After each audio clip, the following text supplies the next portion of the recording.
let's update my BIOS.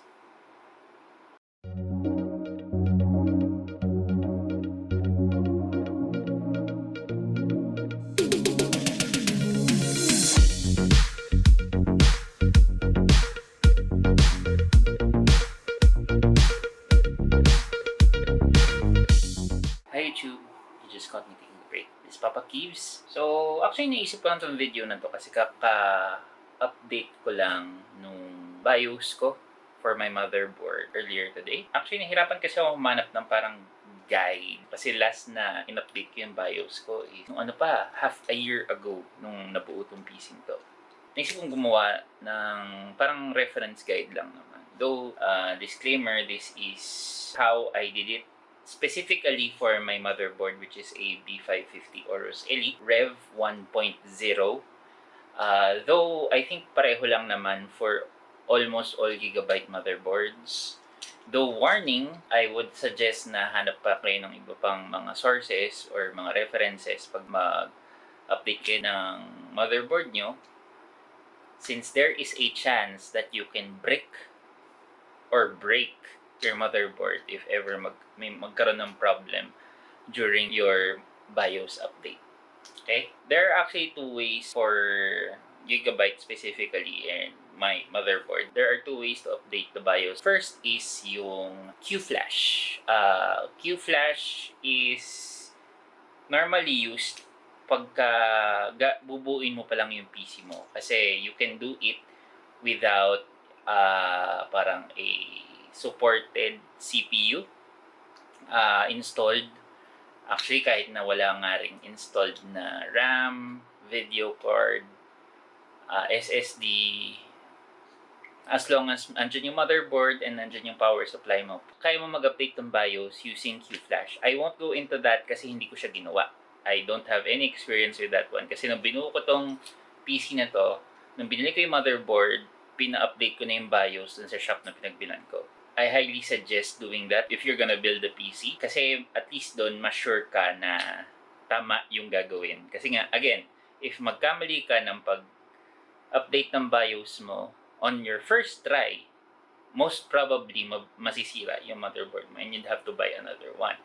So, kaya ganun yung ginawa ko nung first kong binuo tong PC nito. The other way is usually done pagka, kunwari, may lumabas na bagong version ng BIOS and merong features that can improve the stability of your system, or merong features na na-integrate dun sa BIOS na yun na gusto mong magamit dun sa system mo and buo na yung PC mo. So, yun yung mga yun yung papakita kong ginawa ko with my BIOS update. So what do you need? First, you need a working PC. Kasi you will be downloading the BIOS file from yung manufacturer website specifically for that motherboard. Again, yung mga makikita nyo ngayon is more or less for Gigabyte motherboards, Aorus motherboards, yung lalo na yung pag napasok niya na yung BIOS, pagka papasokin yung BIOS mamaya. So if you have a different manufacturer motherboard, you might have to check other references for that one. So again, you need a PC, internet connection kasi magda-download kayo, and a USB or thumb drive. Kita ba? Yan. So, more or less siguro kaya na ng 8 gigs na 8 gigs na tawag dito, USB drive.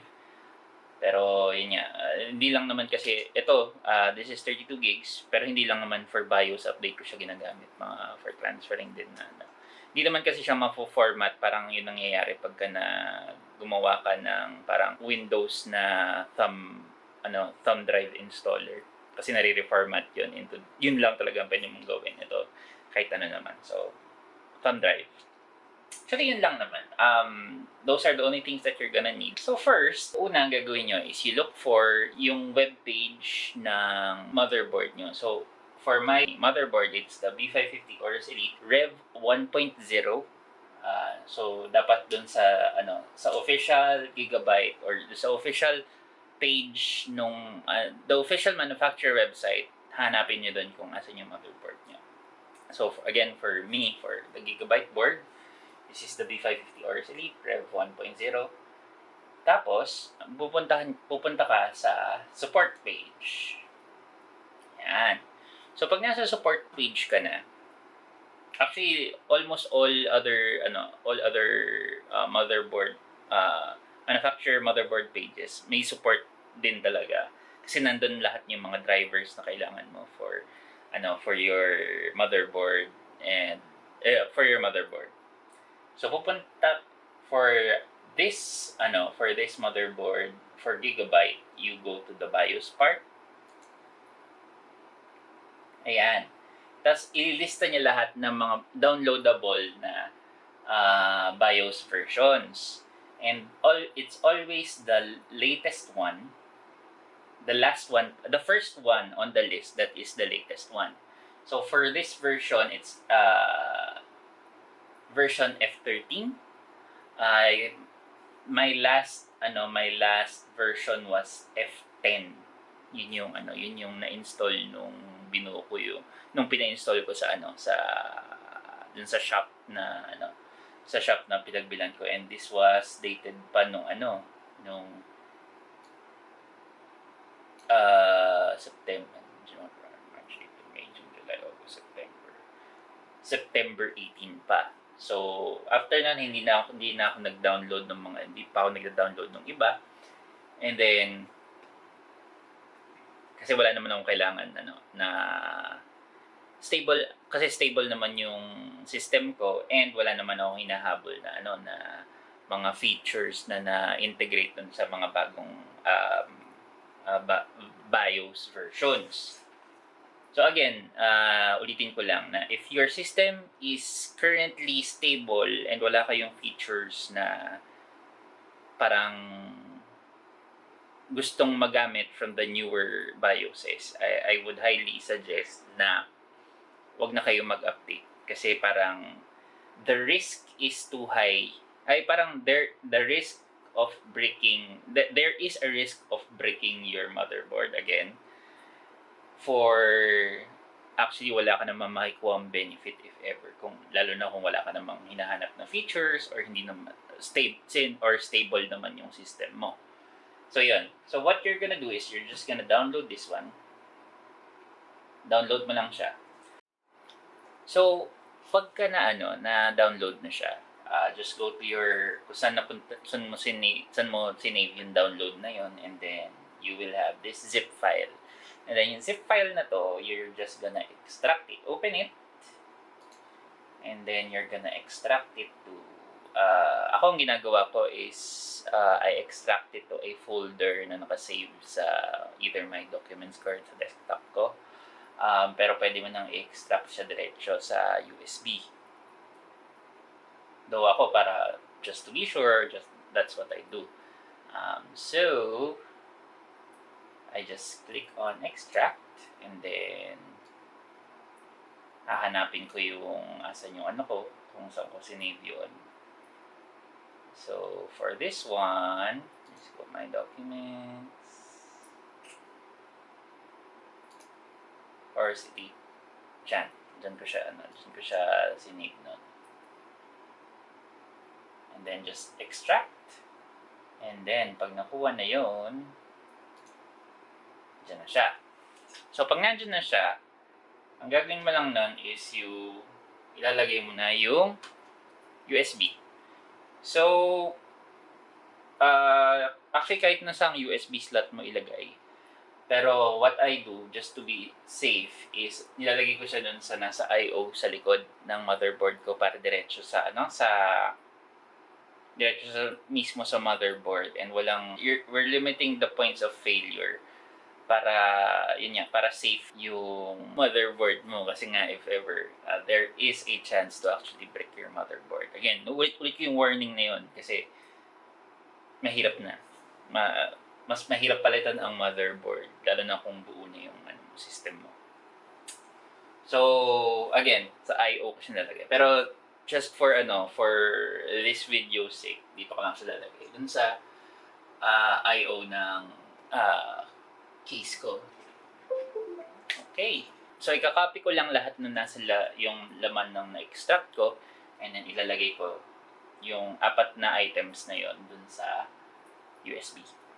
Okay. So, pag nagawa ko na yon, ang gagawin na lang nun is go into your BIOS. So, to actually do that, so para makapunta ka sa BIOS without actually restarting and mashing the delete key, kasi yun yung normally ginagawa para makapasok sa BIOS. So what I do is I click on power, and then click on power, and then pag nasa restart na siya, I highlight restart and I hold shift and then click restart. Ayan. So what will happen then is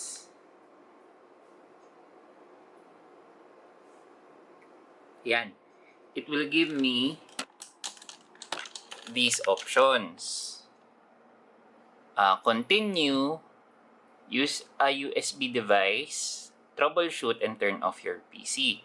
So for this one, I'll just go to troubleshoot and then advanced. Tapos to actually go into the BIOS, I click on yung UEFI firmware settings.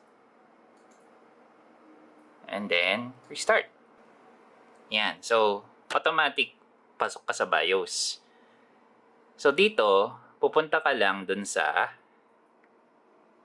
Q-Flash. You can click F8 or just click that. Tapos makita mo yan. Update BIOS using a USB. So, highlighted siya. Orange. Ibig sabihin, merong USB na naka-indicate. May nakalagay. So, currently nakalagay siya dyan sa dun sa IO ng case ko. Okay, so dito rin sa page na to, makikita nyo yung current na BIOS version na naka-install. So this is already F13, the latest one, kasi nga nakapag-update na ako. Gagawin mo lang is you just click this, update BIOS, and then automatic yan. Basta meron kang BIOS file na nakalagay dun sa USB mo, ipapopulate niya kagad tong part na to. Yan. So, see, it's already indicating yung USB kung nasan yung naka-install or nakalagay yung BIOS file, and the BIOS, as long as there's a BIOS file dyan, papakita niya kagad sa'yo, and it's in the right format. So, click mo lang yan, and then click on next. So, are you sure you want to update your BIOS? So, after nyan, you just click yes, and then i-prepare nung system or yung motherboard mo yung motherboard for BIOS update using yung file na nakalagay dun sa USB mo. Hindi ko na siya itutuloy kasi nagawa ko na siya yesterday, and baka madoble lang, and baka kung ano pa mangyari. So, you just have to just wait for it, click next, restart, install BIOS, click next, and then hintay mo lang siya matapos. Hindi nakakapong part yung pag nagpa-progress pa siya, tapos feeling mo tumitigil siya in the middle. Kasi yun na yung part na kung hindi ka marunong magdasal, nagdadasal ka na.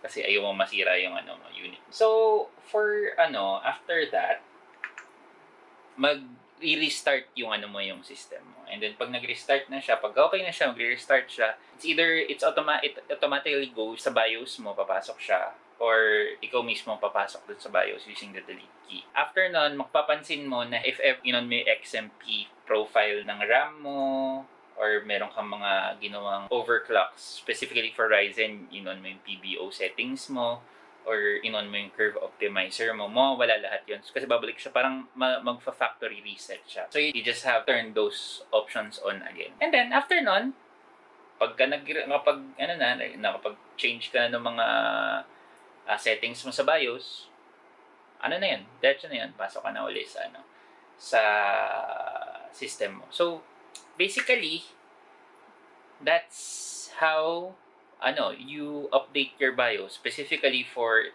the BIOS for Aorus Gigabyte I think yung mga Gigabyte boards na hindi Aorus, halos pareho lang din yung ano, yung parang uh, user interface nila with regards to their BIOS.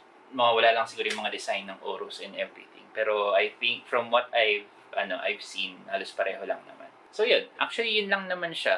I just wanted to since naisip ko nga na ginawa ko siya kahapon and nahirapan ako maghanap ng mga sources for my motherboard and updating yung BIOS ko. So naisip ko na gumawa na lang ng siguro hindi naman siya step-by-step guide. It's more of a, kung paano yung process ko pagka ginagawa ko yung BIOS update na yun. So again, warning and disclaimer, I would highly suggest na, lalo na if you don't have the same motherboard or the same manufacturer of the motherboard, to look for more sources or look for more references regarding updating your BIOS. Kasi there is a chance to actually break your motherboard. Yun na yung kinakatakutan ng lahat ng mga PC builders na mangyari, is to have something happen when you're updating your BIOS. So, I think that's it. Hopefully this was helpful. Oh, and nga pala, hopefully naka-UPS ka, uninterrupted power supply.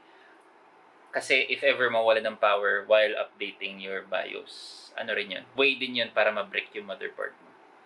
So yun, if ma-brownout sa inyo or hindi stable yung power nyo or wala kang uninterrupted power supply, I highly discourage yung pag-update ng BIOS. Kasi yun nga, isa sa mga parang malaking factor to actually para mag-break yung motherboard pag nag-update yung BIOS, mawalan ng power bigla yung system mo in the middle of updating your BIOS. So yun, again, hopefully this was helpful.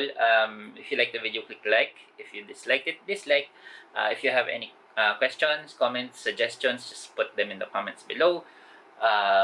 Subscribe to the channel if you want to see yung mga past videos ko, and if you want to be notified pag na-upload ko na yung video ko next week, just click on the bell icon beside the subscribe button, and I think that's it. So hope you can chill with me again next week when the stay-at-home dad takes another break. Bye.